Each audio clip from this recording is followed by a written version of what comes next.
कावेरी का नर्मदयोर्पवित्रे समागमे सज्जनतारणा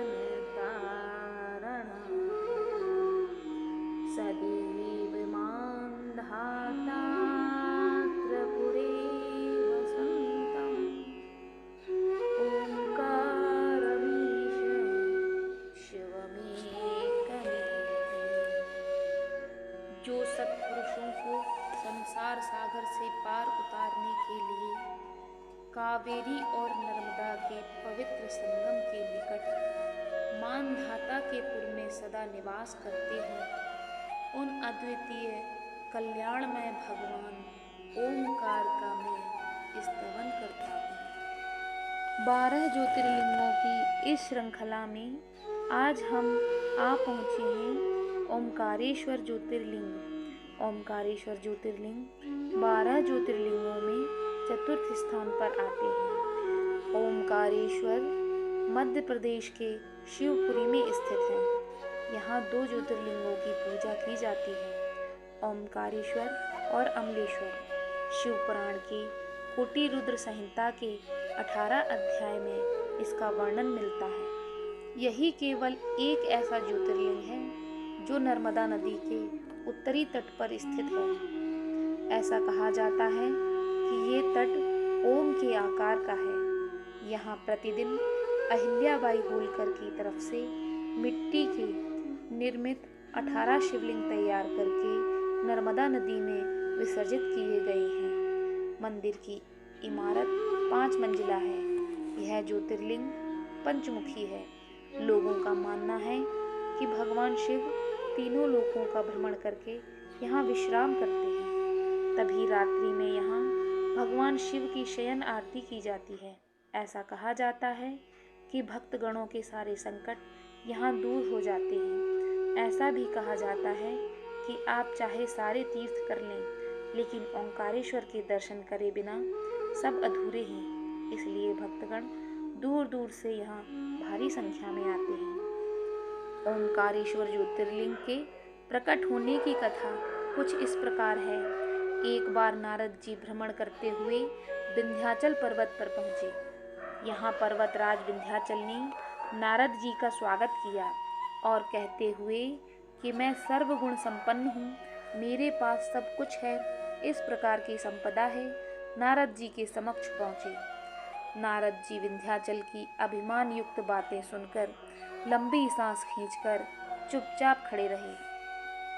तब विंध्याचल ने नारद जी से पूछा कि आपको मेरे पास कौन सी कमी दिखाई दी जिसे देखकर आपने लंबी सांस खींची। तब नारद जी ने कहा कि तुम्हारे पास सब कुछ है, किंतु तुम सुमेरु पर्वत से ऊंचे नहीं हो।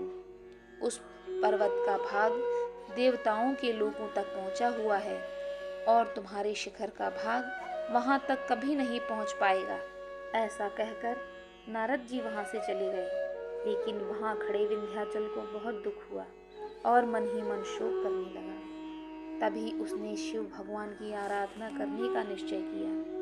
जहाँ पर साक्षात ओंकार विद्यमान है, वहाँ पर उन्होंने शिवलिंग स्थापित किया और लगातार प्रसन्न मन से 6 महीने तक पूजा की। इस प्रकार भगवान शिव अति प्रसन्न हुए और वहाँ प्रकट हुए। उन्होंने विंध्य से कहा कि मैं तुमसे बहुत प्रसन्न हूँ, तुम कोई भी वरदान मांग लो। तब विंध्य ने कहा, आप सचमुच मुझ पे प्रसन्न हैं तो मुझे बुद्धि प्रदान करें जो अपने कार्य को सिद्ध करने वाली हो। तब शिवजी ने उनसे कहा कि मैं तुम्हें वर प्रदान करता हूँ कि तुम जिस प्रकार का कार्य करना चाहते हो वह सिद्ध हो। वर देने के पश्चात वहाँ कुछ देवता और ऋषि भी आ गए। उन सभी ने भगवान शिव जी की पूजा की और प्रार्थना की कि हे प्रभु, आप सदा के लिए यहाँ विराजमान हो जाइए। भगवान शिव अत्यंत प्रसन्न हुए। लोक कल्याण करने वाले भगवान शिव ने उन लोगों की बात मान ली और ओंकार लिंग 2 लिंगों में विभक्त हो गया। जो पार्थिव लिंग विंध्य के द्वारा बनाया गया था वह परमेश्वर लिंग के नाम से जाना गया और भगवान शिव जहाँ स्थापित हुए वह लिंग ओमकार लिंग कहलाता है। परमेश्वर लिंग को अमलेश्वर लिंग भी कहा जाता है और तब से ये दोनों ही शिवलिंग जगत में प्रसिद्ध हुए। राजा मानधाता ने इस पर्वत पर घोर तपस्या करके भगवान शिव को प्रसन्न किया था।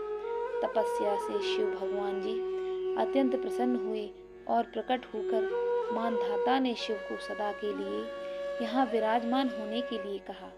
तब से शिव जी यहाँ विराजमान हैं, इसलिए इस नगरी को ओंकार मानधाता भी कहते हैं। इस क्षेत्र में 68 तीर्थ स्थल हैं और ऐसा कहा जाता है कि यहाँ 33 करोड़ देवी देवता निवास करते हैं। यहाँ नर्मदा जी में स्नान करने का विशेष महत्व है।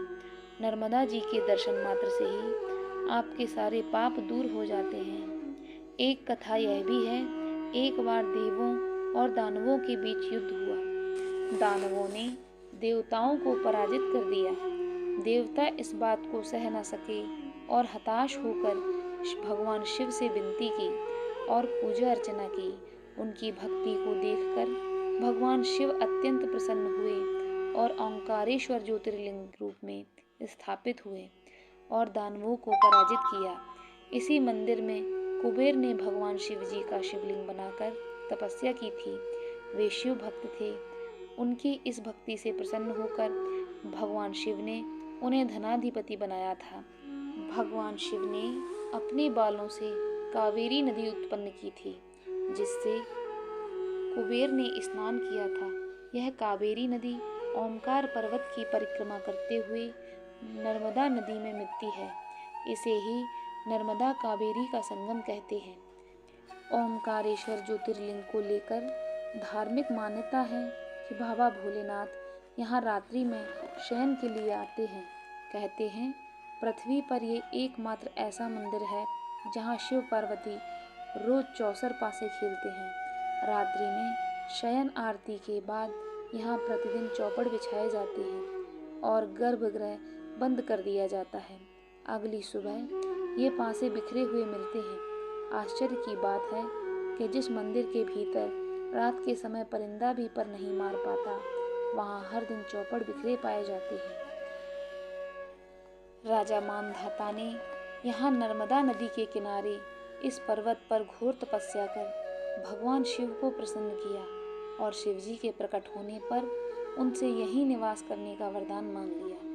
तभी से उक्त प्रसिद्ध तीर्थ नगरी ओंकार मानधाता के रूप में पुकारी जाने लगी। जिस ओंकार शब्द का उच्चारण सर्वप्रथम सृष्टिकर्ता विधाता के मुख से हुआ, वेद का पाठ इसके उच्चारण के बिना नहीं होता है। इस ओंकार का भौतिक विग्रह ओंकार क्षेत्र है। इसमें 68 तीर्थ हैं। यहाँ 33 कोटि देवता परिवार सहित वास करते हैं। शास्त्रों की माने तो कोई भी भक्त कितने भी तीर्थ स्थल के दर्शन कर ले, अगर उसने ओमकारेश्वर ज्योतिर्लिंग पर अपने सभी किए हुए तीर्थों का जल नहीं चढ़ाया तो उसके सारे तीर्थ अधूरे माने जाते हैं। ओमकारेश्वर तीर्थ के साथ नर्मदा जी का भी विशेष महत्व है। शास्त्र मान्यता के अनुसार यमुना जी में 15 दिन का स्नान, गंगा जी में 7 दिन का स्नान जो फल प्रदान करता है, उतना ही पुण्य फल नर्मदा जी के दर्शन मात्र से प्राप्त हो जाता है। ओमकारेश्वर ज्योतिर्लिंग में कुछ इस प्रकार से पूजा होती है, जैसे कि महारुद्राभिषेक। महारुद्राभिषेक ज्योतिर्लिंग के सामने ऋग्वेद, सामवेद, यजुर्वेद और अथर्ववेद का पाठ करने से होता है। लघु रुद्राभिषेक, यह पूजा महारुद्राभिषेक से छोटी होती है और इसे करने से धन संबंधी समस्या दूर होती है। ओमकारेश्वर ज्योतिर्लिंग पर हर शाम नर्मदा तट पर आरती होती है, जिसमें कि हजारों श्रद्धालु शामिल होते हैं। प्रत्येक शाम को भगवान शिव को नैवेद्यम भोग लगाया जाता है। इस भोग में शुद्ध घी, चीनी, चावल शामिल होते हैं। ऐसा माना जाता है ओमकारेश्वर ज्योतिर्लिंग के दर्शन मात्र से ही भक्तों के 7 जन्म संवर जाते हैं। जो भी भक्त ओमकारेश्वर ज्योतिर्लिंग के समक्ष प्रभु शिव और माता पार्वती की सच्चे मन से पूजा करता है, प्रभु उनके सभी कष्ट हर लेते हैं। ज्योतिर्लिंग के दर्शन मात्र से ही भक्तों की सारी मनोकामनाएं पूरी हो जाती हैं और जीवन में चल रही अड़चनें खत्म हो जाती हैं। ओंकारेश्वर ज्योतिर्लिंग की पूजा 5 केदारनाथ की पूजा के बराबर है। ज्योतिर्लिंग मंदिर के भीतर 2 कोठरियों से होकर जाना पड़ता है। भीतर अंधेरा रहने के कारण यहाँ निरंतर प्रकाश जलता रहता है। ओंकारेश्वर शिवलिंग मनुष्य निर्मित नहीं है, स्वयं प्रकृति ने इसका निर्माण किया है। इसके चारों ओर हमेशा जल भरा रहता है। संपूर्ण मानधाता पर्वत ही भगवान शिव का रूप माना जाता है। इसी कारण इसे शिवपुरी भी कहते हैं। लोग भक्तिपूर्वक इसकी परिक्रमा करते हैं। कार्तिकी पूर्णिमा और महाशिवरात्रि के अवसर पर यहाँ बहुत भारी मेला लगता है। यहाँ लोग भगवान शिव को चने की दाल चढ़ाते हैं। रात्रि की शिव आरती का कार्यक्रम भी बड़ी भव्यता के साथ होता है। मंदिर में ज्योतिर्लिंग के सामने रोज 64 पासे की बिसात सजाई जाती है। यह परंपरा मंदिर की स्थापना के समय से ही चली आ रही है। कई बार ऐसा हुआ है कि 64 और पासे रात में रखे स्थान से हटकर दूसरी जगह मिले। ओंकारेश्वर शिव मंदिर भगवान का ऐसा अकेला मंदिर है जहाँ रोज गुप्त आरती होती है।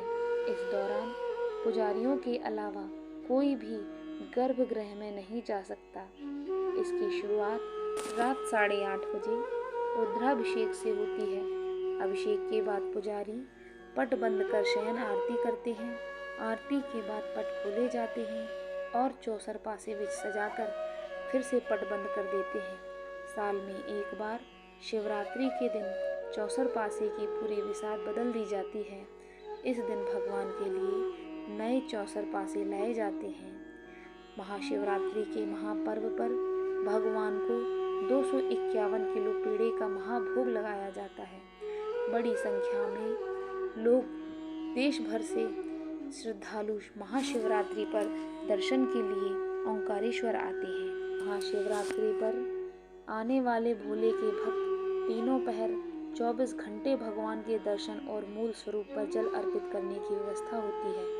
साथ ही दिन भर पूजा अर्चना का दौर चलता है।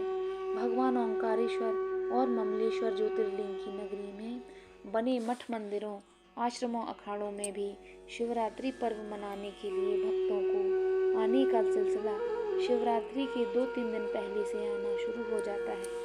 भक्तों द्वारा साबूदाने की फलाहारी खिचड़ी, सिंघाड़े के आटे का हलवा ओंकारेश्वर आने वाले श्रद्धालुओं को प्रसादी वितरित की जाती है। ऐसी मान्यता है कि यहाँ पूजा अर्चना और रुद्राभिषेक करने से हर मनोकामना पूरी होती है। तो बोलिए ओंकारेश्वर भगवान की जय। भगवान शिव की ओंकारेश्वर ज्योतिर्लिंग स्वरूप की जानकारी आपको कैसी लगी? अगर आपको यह अच्छी लगी हो तो प्लीज़ इस वीडियो को एक लाइक कर दीजिए और हमारे चैनल को सब्सक्राइब कर लीजिए। 12 ज्योतिर्लिंगों की श्रृंखला के अंतर्गत हम आपके लिए रोज एक ज्योतिर्लिंग के बारे में जानकारी लाते हैं। हमारे आने वाले वीडियो की नोटिफिकेशन पाने के लिए हमारे चैनल को सब्सक्राइब कर लीजिए। धन्यवाद।